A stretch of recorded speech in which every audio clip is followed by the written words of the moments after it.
यह डिक्टेशन 90 शब्द प्रति मिनट की गति से जनसत्ता समाचार पत्र के संपादकीय पेज से है। यदि यह आपको अच्छा लगे तो लाइक, शेयर और सब्सक्राइब अवश्य करें। रेडी।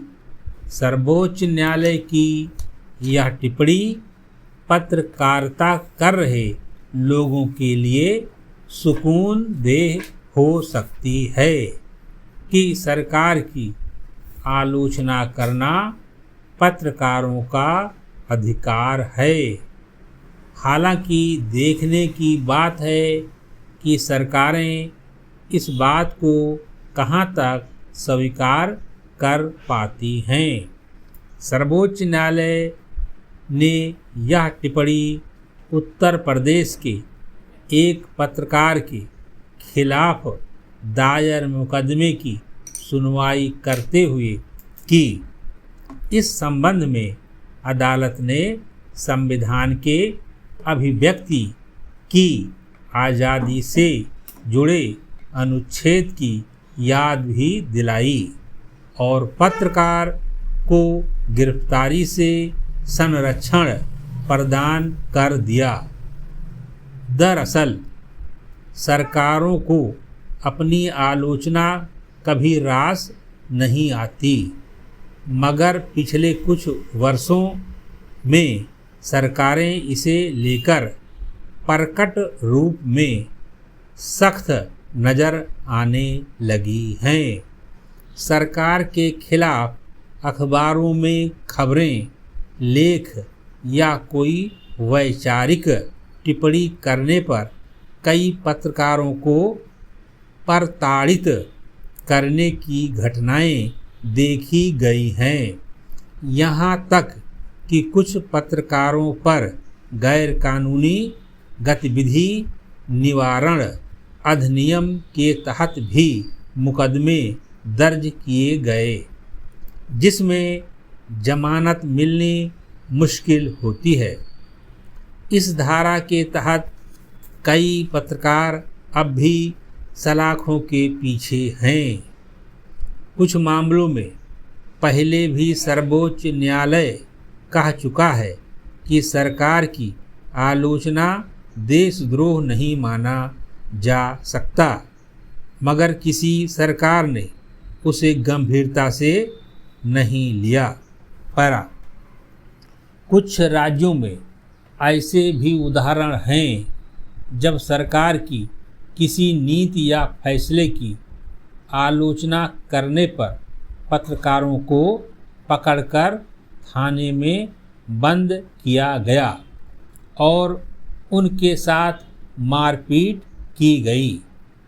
दरअसल इस तरह की कोशिशें सच्चाई को सामने लाने से रोकने के लिए की जाती हैं, जबकि स्वस्थ लोकतंत्र का तकाजा है कि पत्रकारीय आलोचना को प्रोत्साहित किया जाए। इससे सरकारों को अपनी नीतियों के निर्धारण, योजनाओं के संचालन आदि में सुधार करने का अवसर मिलता है। आलोचना को रोककर गलत नीतियों को चलाते रहना एक तरह से लोकतांत्रिक प्रक्रिया को बाधित करने का प्रयास ही होता है। हालांकि आलोचना का अर्थ हर समय निंदा करना नहीं होता। किसी भी मुद्दे के पक्ष और विपक्ष का तार्किक विश्लेषण करना होता है। पत्रकारिता यही करती है। वह लोकहित में सरकार को कदम उठाने का रास्ता सुझाती रहती है। इसीलिए उसकी विश्वसनीयता होती है। मगर सरकारें जब उसके मूल स्वभाव को ही बदलने का प्रयास करती हैं तो उसकी विश्वसनीयता पर प्रहार करती हैं। ऐसे में पत्रकारिता लोकतंत्र का चौथा स्तंभ न होकर प्रचार तंत्र में तब्दील होने लगती है। किसी देश की पत्रकारिता कितनी स्वतंत्र है और कितने साहस के साथ अपने सत्ता प्रतिष्ठान की आलोचना कर पा रही है, इससे उस देश की खुशहाली का भी पता चलता है। यह अकारण नहीं है कि पिछले कुछ वर्षों में विश्व खुशहाली सूचकांक में भारत निरंतर नीचे खिसकता गया है, इसलिए कि खुशहाली नापने के पैमाने में एक बिंदु अभिव्यक्ति की स्वतंत्रता का भी होता है। इसे विडंबना ही कहेंगे कि कोई देश अपनी आर्थिक तरक्की का तू मार तो खूब बांध ले, पर खुशहाली के मानकों पर गरीब कहे जाने वाले देशों से भी पीछे नजर आए।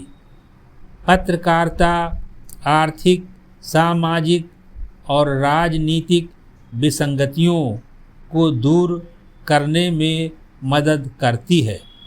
उसका लाभ उठाने के बजाय अगर उसका गला घोटने का प्रयास होगा तो सही अर्थों में विकास का दावा नहीं किया जा सकता। अगर कोई सरकार सचमुच उदारवादी और लोकतांत्रिक होगी तो वह आलोचना से कुछ सीखने का प्रयास करेगी। समाप्त। यह डिक्टेशन 90 शब्द प्रति मिनट की गति से जनसत्ता समाचार पत्र के संपादकीय पेज से है। यदि यह आपको अच्छा लगे तो लाइक, शेयर और सब्सक्राइब अवश्य करें। रेडी। जम्मू कश्मीर में हुए विधानसभा चुनाव के आखिरी चरण में भी जिस तरह लोगों ने उत्साह के साथ मतदान किया, उससे यह साफ जाहिर है कि राज्य में लोकतंत्र की नई हवा बहने की उम्मीद मजबूत हुई है।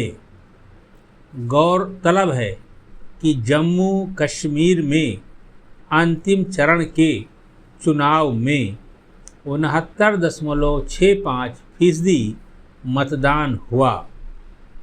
3 चरणों में हुए चुनाव में भारी संख्या में लोगों ने अपने विवेक से मताधिकार का प्रयोग कर देश के लोकतंत्र में भरोसा तो जताया ही, साथ ही उन्होंने अलगाववादी ताकतों और उन्हें पनाह देने वाले देशों को भी आईना दिखा दिया। यह भी संयोग है कि इस बार राज्य में कहीं पुनर्मतदान की नौबत नहीं आई, न कहीं कानून व्यवस्था की स्थिति बिगड़ी और न ही आतंकी हिंसा की कोई बड़ी खबर आई। वहीं तमाम अंतर्विरोधों के बीच सभी राजनीतिक दलों ने भी संयम का परिचय देते हुए रैलियां और सभाएं कीं। इस तरह जम्मू कश्मीर के नागरिकों ने पूरी दुनिया को बड़ा संदेश दिया कि यहाँ लोकतंत्र की जड़ें कितनी गहरी हैं। मुख्य निर्वाचन आयुक्त ने भी यह कहा कि इस चुनाव ने लोकतंत्र की गहराई को चिन्हित किया है और यह आने वाले वर्षों में क्षेत्र की लोकतांत्रिक भावना को प्रेरित करता रहेगा।